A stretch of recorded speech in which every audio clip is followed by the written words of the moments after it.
Hello everyone, welcome back to my YouTube channel. So आज जो topic हम start करने जा रहे हैं, this is the last topic of our unit alimentary canal. So इसके बाद में हम एलिमेंट्री कैनाल को कंक्लूड कर देंगे। सो लास्ट जो टॉपिक है that is upper gastrointestinal haemorrhages. So इसके अंदर हम जीआई से, अपर जीआई ट्रैक्ट से जो ब्लीडिंग्स वगैरह होती है उसके बारे में हम डिस्कस करेंगे। ओके, सो इसके अंदर हम हिमेटेमेसिस और मेलेना इन दोनों को डिफ्रेंशिएट करके पढ़ेंगे कि आखिर दोनों के अंदर क्या क्या डिफरेंसेस होते हैं। सो हिमेटेमेसिस और मेलेना, जैसे कि हम जानते हैं नॉर्मली कि अगर वॉमिटिंग के थ्रू अगर ब्लड आता है दैट इज हिमेटेमेसिस, और अगर स्टूल के थ्रू अगर ब्लड आता है दैट इज मेलेना। ठीक है, सो इन्हीं दोनों का आज हम डिस्कस करेंगे। सो हिमेटेमेसिस क्या होता है? Vomiting of blood usually from the upper GI tract. Upper GI tract से जो वॉमिटिंग होती है और जिसके अंदर ब्लड आता है दैट इज हिमेटेमेसिस। और अपर जीआई ट्रैक्ट भी कितना, जो लिगामेंट ऑफ ट्रेड्स होता है, लिगामेंट ऑफ ट्रेड्स से जो ऊपर ऊपर का पोर्शन होगा दैट इज मतलब आप मैं एक फोटो लगा दूंगी, इसके अंदर आपको दिख रहा होगा कि लिगामेंट ऑफ ट्रेड्स। सो इससे ऊपर ऊपर का जो पोर्शन होगा, इससे क्या होता है, इससे अगर ना कोई भी ब्लीडिंग वगैरह होती है और वॉमिटिंग के थ्रू बाहर निकलती है तो उसे हिमेटेमेसिस कह देते हैं। और इसी तरीके से मेलेना, मेलेना जो होता है इसके अंदर एक्चुअली इसमें क्या होता है, इसमें भी ब्लीडिंग तो अपर जीआई ट्रैक्ट से ही होती है, बट वो क्या करती है, वो नीचे की तरफ जाकर स्टूल के थ्रू बाहर निकलती है। सो अगर अपर जीआई ट्रैक्ट से ब्लीडिंग हुई और वो इतना सारा ट्रैक्ट जो है कवर करके वो नीचे तक गई, सो बीच के अंदर बहुत सारे मतलब उसमें थोड़ा बहुत डाइजेशन भी होता है, थोड़ा बहुत बैक्टीरियाज वगैरह की वजह से उसका जो कलर होता है ना ब्लड का, वो ब्लैक और एकदम मतलब डार्क ब्लैक कलर का हो जाता है, टैरी जिसे हम बोलते हैं, इस टाइप का कलर हो जाता है। सो ये मेलाना होता है। अगर फ्रेश किसी को अगर ब्लीडिंग हो रही है स्टूल के द्वारा, अगर एकदम फ्रेश ब्लड बाहर निकल रहा है तो उसको हम हीमोक्रेजिया के नाम से जानते हैं। और उसमें ये माना जाता है कि वो लोअर जीआई ट्रैक्ट से ही कहीं ना कहीं वो ब्लीडिंग हुई है।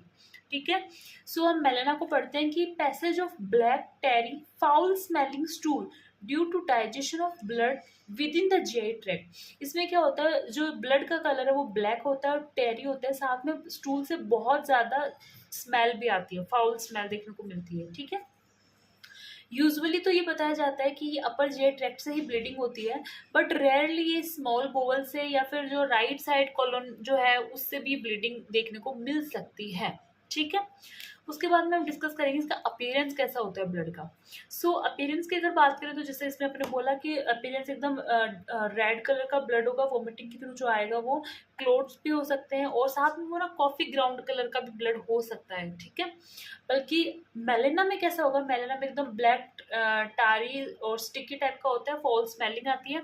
और अगर मैंने बोला कि जैसे फ्रेश ब्लड आएगा तो उसे हम हीमोक्रेजिया के नाम से जानेंगे। ठीक है, फिर उसके बाद में हम बात करते हैं कॉजेज की। तो कॉजेज जो है दोनों के अंदर सिमिलर कॉजेज हैं। ठीक है, जैसे कि अगर किसी को पेप्टिक अल्सर है, पेप्टिक अल्सर हम प्रीवियस वीडियोस के अंदर हम डिस्कस कर चुके हैं, पेप्टिक अल्सर आप वहाँ पे जाके देख सकते हैं। सो पेप्टिक अल्सर जो है उसकी वजह से भी ब्लीडिंग देखने को मिल सकती है। दूसरा जो है गैस्ट्राइटिस, मतलब स्टमक के अंदर इन्फ्लामेशन हो जाए या फिर इसोफेगस के अंदर इन्फ्लामेशन हो जाए, देन वहाँ पे जो ब्लीडिंग है वो देखने को मिल सकती है। ठीक है, उसके बाद में हम बात करते हैं इसोफेजियल वेराइसिस। सो इसोफेजियल वेराइसिस क्या होता है कि इसोफेगस का जो लोअर वाला पोर्शन होता है ना, वहाँ पे कुछ वेन्स जो होती है ना, वेन्स वो स्वेल हो जाती हैं, स्वॉलन हो जाती हैं, देन वो थिन वॉल्ड हो जाती है। ठीक है, उसकी वजह से भी अपन क्या जो है वहाँ पे वो थोड़ी बहुत अगर रप्चर वगैरह हो जाएंगे तो उसकी वजह से ब्लीडिंग देखने को मिल सकती है। So that is oesophageal varices. ठीक है, एक होता है मेलोरिविस्टियर। मेलोरिविस्टियर बहुत ही कॉमन देखने को मिलता है, जैसे कोई भी मतलब है जिसको बार बार वोमिटिंग है, या फिर जैसे कि जीआरडी वगैरह के पेशेंट्स होते हैं, सो उनके अंदर क्या होता है, या फिर जिनको प्रोलॉन्ग्ड पीरियड ऑफ टाइम से वोमिटिंग की प्रॉब्लम है, तो उनके अंदर क्या होता है, जो इसोफेगस के वहाँ पे जो गैस्ट्रोइसोफेजियल जंक्शन होता है ना, उसमें क्या होता है, कुछ कट्स लग जाते हैं, कुछ टीयर्स लग जाते हैं, जब वो स्टमक का कंटेंट फोर्सफुली जो ऊपर की तरफ आता है तो वहाँ पे कुछ कट वगैरह लग जाते हैं। सो उसे ही हम मेलोरिवस्टियर कैसे कहते हैं, इनकी वजह से भी ब्लीडिंग जो है देखने को मिल सकती है पेशेंट के अंदर। फिर है अगर गैस्ट्रिक और इसोफेजियल कार्सिनोमा हो सकता है कि पर्सन को स्टमक का या फिर इसोफेगस का कैंसर हो, तो उसके अंदर भी देखने को मिल सकता है। कुछ फॉरेन बॉडी हो, कुछ बाहर से कुछ ऐसा खा लिया हो कि इसोफेगस वगैरह में कट लग गया हो, तो उसकी वजह से ब्लीडिंग हो सकती है। एक होता है एंजियोडिस्प्लेसिया। एंजियोडिस्प्लेसिया क्या होता है कि हमारी जो जीआईटी जो है, जीआईटी में भी स्पेशली जो कॉलोन और स्मॉल इंटेस्टाइल वाला पोर्शन होता है ना, वहाँ पे क्या होती है, कुछ ब्लड वेसल्स जो होती हैं अबनॉर्मल इनलार्जमेंट हो जाता है उनका।